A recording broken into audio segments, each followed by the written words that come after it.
Hello à toutes, j'espère que vous allez bien. On se retrouve aujourd'hui pour une nouvelle vidéo spéciale fond de teint. Je teste aujourd'hui avec vous le fond de teint qui apparemment révolutionne tout YouTube, tout Instagram, toutes les nanettes, qui est en rupture chez Sephora, mais qui apparemment est encore un petit peu disponible au printemps ou aux Galeries Lafayette. Donc bref, il s'agit du fond de teint de chez NARS, le Natural Radiant Longwear Foundation. Celui-ci que j'ai reçu en deux teintes. Donc ce fond de teint apparemment est une petite bombe atomique. Donc je vais vous lire ce qu'il en est. NARS Cosmetics lance Natural Radiant Longwear Foundation, son premier fond de teint tenu 16 heures. On a 16 heures de tenue qui résiste à toute épreuve et garde son éclat. Une couvrance moyenne à forte qu'on n'arrête pas et qui reste aussi fraîche et lumineuse qu'à l'application.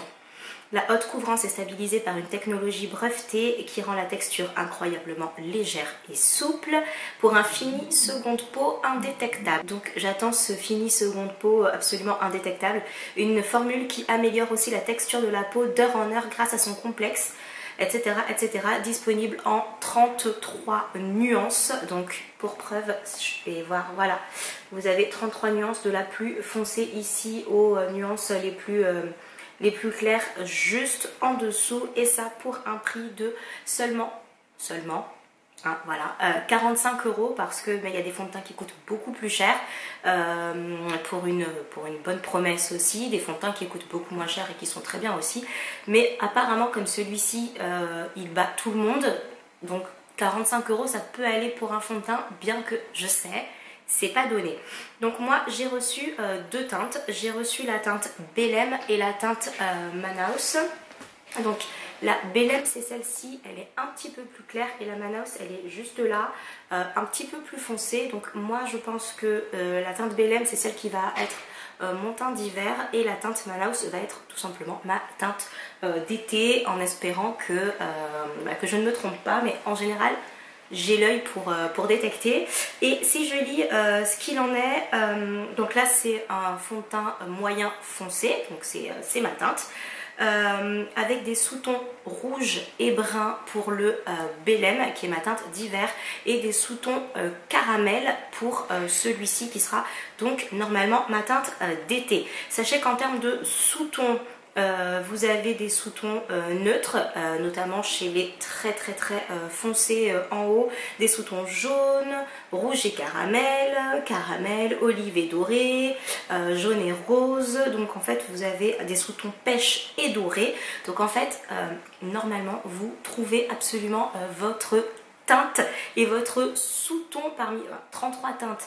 Limite il y a autant de sous-tons, donc normalement il ne devrait pas y avoir de problème. Donc je vais commencer, je vais tout simplement appliquer mon petit sérum de jour. C'est Clinique, le Moisture Surge, donc un hydratant concentré pardon, super actif. Et j'aurais bien appliqué en fait ma lotion contre les pores de chez Estée Lauder, enfin qui floute les pores, pardon pas contre les pores mais qui floute les pores. Mais apparemment, d'après les dires, le NARS le fait très bien, donc je t'abandonne mais je t'aime quand même. Voilà, donc voilà, je t'abandonne juste pour tester ce fond de teint. Donc hop, petite noisette juste ici, et en fait j'en ai absolument besoin parce que là j'ai certes les yeux un peu maquillés, mais j'ai mal à la peau. J'ai toujours mal à la peau quand je la nourris pas, donc voilà. Et moi j'en mets partout hein, de la crème, vraiment même sur les paupières, partout, parce que très franchement ça me tire de partout. Hop. En plus en ce moment j'ai une peau, je sais pas si vous verrez bien, je pense que si hein. J'ai une peau bien amochée, et en fait ça m'arrive à chaque fois que je mange mal ou que je suis hyper stressée, et comme je déménage et que j'ai pas encore de frigo, et bah autant vous dire que je mange très mal, et en plus il y a un McDo pas très loin, donc c'est horrible hein, ce que je fais, c'est horrible ce que je dis, surtout ne mangez pas McDo, pas trop. De temps en temps c'est bien, mais pas trop. Alors je vais humidifier mon Beauty Blender. Celui-ci c'est, enfin je l'appelle Beauty Blender mais c'est pas la marque Beauty Blender. Je l'ai acheté chez New Look, et je les trouve aussi bien et du coup moins cher que les Beauty Blender de la marque Beauty Blender. Il me semble que je l'avais payé il y a un moment déjà 6 € quelque chose comme ça. Et pour l'humidifier, bien qu'elle soit quand même assez humidifiée, j'utilise l'eau de rose bio de chez Monoprix, marque Monoprix. Et en général, voilà, ça me permet de la sécher en surface. Et c'est parti pour le test. Donc comme je vous ai dit, pour moi c'est la teinte Belém. Donc n'hésitez pas, parce que même quand je l'ai reçue, je suis partie en boutique. Je vous le dis, je suis désolée, je fais durer le plaisir, mais c'est pour mieux apprécier peut-être, on verra. La teinte la plus foncée que vous trouvez chez Sephora, parce que j'en ai fait 2 de Sephora, alors après peut-être que c'est... Voilà, c'est la teinte Huaïn, celle-ci, qui je trouve n'est clairement pas assez foncée et ne représente pas du tout les teintes foncées. Là on est quand même sur une couleur assez caramel, donc je l'ai testée et en fait c'est une teinte qui est parfaite pour ma main, donc je savais qu'il fallait que je prenne juste la teinte plus foncée. Juste au-dessus donc la Huaïn ici, et moi j'ai pris la Belém et la Manaus juste au-dessus, parce que des fois selon les visuels les teintes ne sont pas exactement de la même couleur ou quoi, donc c'est parti. Alors, je vais zoomer un petit peu. Oh là là, le gros plan. Alors ça, mais même jusqu'ici, hein.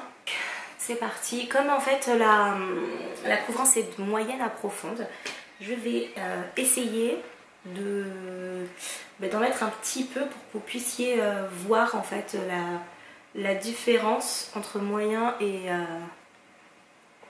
et profond. Alors en tout cas déjà là c'est complètement ma teinte, donc si vous êtes comme moi surtout n'hésitez pas, vous pouvez foncer pardon, sur la teinte Belém. Oh regardez, attendez,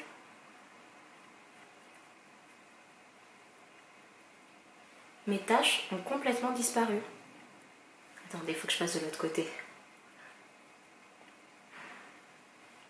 Je n'ai plus du tout de taches. Non, j'en ai clairement pas mis assez. Donc là, on est sur la couvrance dite moyenne. Qui déjà, si vous n'avez pas de très gros problèmes de peau, sera juste très bien en fait. C'est dingue! C'est dingue. Je vais en remettre un petit peu pour voir ce que c'est avec la couvrance forte. Mais regardez, enfin franchement, vous voyez ma peau du début, vs ma peau de maintenant, ça n'a juste rien à voir. Et vous avez vu, j'en ai franchement pas mis beaucoup, hein. Je vais en rajouter encore un tout petit peu. Et je vais voir au niveau des cernes. Vous savez, moi j'utilise l'anti-cerne de chez NARS aussi, la teinte amande depuis, je vais dire des années, des mois c'est sûr, des années, je sais pas trop, si ça fait au moins 1 an. Et je la changerai, enfin je change pas du tout d'anti-cerne. Mais là, ce serait bien de savoir s'il joue aussi son rôle d'anti-cerne. Je vais tester juste après. Donc voilà, là on a une couvrance un peu plus forte. Hop, je vais mettre là. Alors n'hésitez pas à bien étaler sur le cou, parce que très franchement, la couvrance est tellement forte que si vous oubliez votre cou, vous êtes foutu, hein. Alors l'effet seconde peau, 3000%. Honnêtement, j'ai l'impression de ne rien avoir sur le visage, et pourtant vous avez vu, j'en ai mis quand même, hein. J'ai mis une seconde couche, même si c'était 2 petites couches, j'ai quand même mis ouais, pas mal de couches. Il est très agréable. Je mime comme si j'étais en train de discuter. Il ne se sent pas du tout. Il est extrêmement facile à l'application. Vraiment très simple. Avec ce qui reste, je vais continuer ici. Très facile à l'application. Oh, vraiment, je suis bluffée. Je vais zoomer un petit peu. Regardez, on voit rien. Rien du tout. Il n'y a rien à voir. Par contre, ouais, je vous ai dit, étalez bien. Hein. N'oubliez pas du tout de zone, parce que sinon on verra que ça. C'est bluffant. Écoutez, je suis agréablement surprise. La couvrance 16 heures, je ne vais pas vous la tester parce que je doute rester réveillée pendant 16 heures d'affilée. Surtout que là, il est déjà 13h15. Hein, voilà. Je vais tester juste une petite pointe. Je ne sais pas si c'est une bonne idée ce que je suis en train de faire. Mais pour tester un petit peu l'anti-cerne. Je ne sais pas trop si c'est une bonne idée. J'en ai mis un petit peu là-haut sur mon Beauty Blender. Pour tenter en petite couche d'anti-cerne, vraiment pour voir si s'il est nécessaire d'acheter un anti-cerne avec ce fond de teint ou pas, tout simplement. Écoutez, il fait quand même pas mal bien son job, hein. Regardez. Ah, petit raté.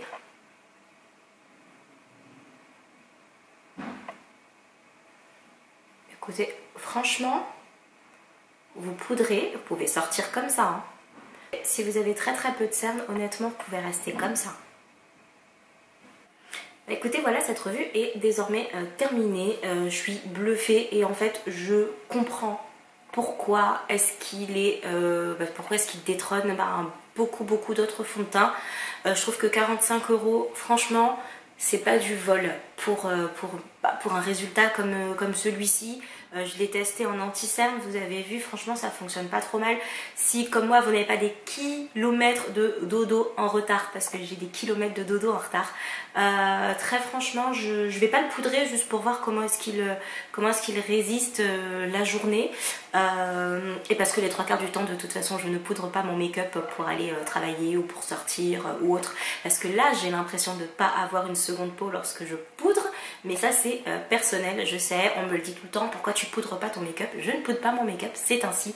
Et du coup ça me permet de voir si un fond de teint tient très bien ou si un fond de teint a tendance à se promener un petit peu sur mon visage. Et du coup j'arrive à voir si ça transforme ma peau ou pas. Écoutez, j'ai vraiment l'impression de ne rien porter, c'est absolument bluffant. Les pores, on ne les voit plus du tout. Bon, j'en ai pas des masses non plus, mais on ne les voit plus. Mes imperfections, là, mes petites taches que j'ai en ce moment, effacées, finito, et ça ne me pique pas non plus parce que j'ai certains fonds de teint qui me picotent après application.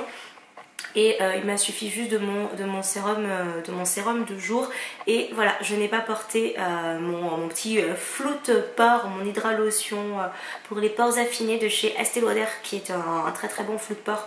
Si toutefois vous en avez, que ça se voit avec votre fond de teint que vous portez, et ce peu importe votre fond de teint d'ailleurs. Qu'est-ce que je vous ai présenté? Mon eau de rose de chez Monop, qui a une gamme de produits bio, mais moi c'est vraiment celui que j'utilise pour mon visage, sachant que je ne me mets jamais d'eau sur le visage. Je ne me nettoie jamais le visage à l'eau. Je sais pas pourquoi, mais c'est peut-être les secrets de la belle peau. Or, quand on mange comme un porc, comme moi en ce moment, hein, voilà. Mais sinon, je ne me lave jamais le visage à l'eau. C'est toujours un démaquillant ou un nettoyant visage, etc. Version huile, version biphasée, version tout ce que vous voulez, mais pas d'eau. Et voilà, petite revue que franchement j'ai adoré vous faire. Dites-moi si vous voulez que je vous fasse d'autres revues. J'ai aussi un fond de teint très lumineux, donc dites-moi si vous voulez la revue sur mon fond de teint lumineux. Celui-ci en tout cas il l'est, il n'y a pas de doute. Il est bien couvrant. J'en ai un autre moins couvrant si vous aimez les fonds de teint plus naturels entre guillemets, sachant que quand même quand on me voit comme ça, on a l'impression que j'ai rien mis, hein. On dirait pas? Dites-moi en commentaire ce que vous pensez de ce fond de teint. Je vous fais tout plein de gros bisous et je vous dis à très bientôt. Salut!